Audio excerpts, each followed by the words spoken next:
گل سرسبد مجلس هم که آقای پژمان جمشیدی از الافزار شروع شده و این یکی دیگه فابریک شده قاضی با همون گریمی که کپی آقای مطهری هم هست، مطهری مجلس، موها همون مدلی و فیگور همون مدل و استایل صورت همون مدل. و آخر بازی های پژمان جمشیدی عزیز من نکن این کارا رو. کی به تو گفته بازیگری؟ اصلا بازیگری این نیستش. بازیگری با میمیک این نیست، بازیگری با احساسات این نیست. آقای پژمان جمشیدی در سینما باش، ولی از من بشنو هرگز بازیگر نخواهی شد.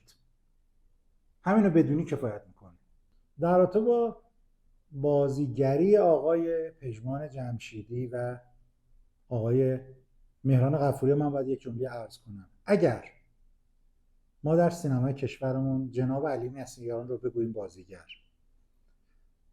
جناب استاد مشایخی رو بگوییم بازیگر، استاد کشاورز رو بگوییم بازیگر، مرحوم پرویز فنی‌زاده رو بگوییم بازیگر، جناب رضا کیانیان رو بگوییم بازیگر، بیایم جلوتر بهروز وثوقی، نوید محمدزاده رو بگوییم بازیگر، واقعا میتونیم به پژمان جمشیدی و آقای مهران غفوریان بگیم بازیگر؟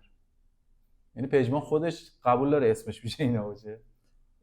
من یه چیزی میخوام بگم، یه مثالی بگم شاید این بیشتر جا بیفته، که مثلا نقش عوض کردن و شکوندن و اینها کشکه. خودتون رو گول نزنید، مردم هم عذاب ندید. یه سیرکی برگزار داره میشه، یه دلقکی داره، همه میبینن دلقک و هر شب میرن لذت میبرن.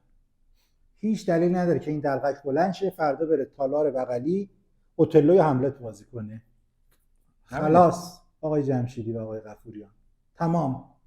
به اندازه کافی هم زمان داشتید، نشون دادید بازیگر نیستید. میخواد خوشتون بیاد، میخواد بدتون بیاد. یعنی چی؟ هر وقت تونستید این کارو بکنید من قبول میکنم. نقش یک معلم رو بازی کنید، همزمان این معلم عاشقه و به عشق شک داره، یه لایه بهش اضافه کردن، مشکلات مالی داره، کودکی سختی داره، شغلش هم به خطر افتاده. یه معلم 5 تا خصلت درونی ساده بهش دادم. هر وقت وایسادی تونستی اینو به من نشون بدی، من قبول میکنم بازیگری. وگرنه دلقتون بکه بره سیک مردم رو بخندونه. هر کسی رو بهر کاری ساختن و مورد احترام هم هستن.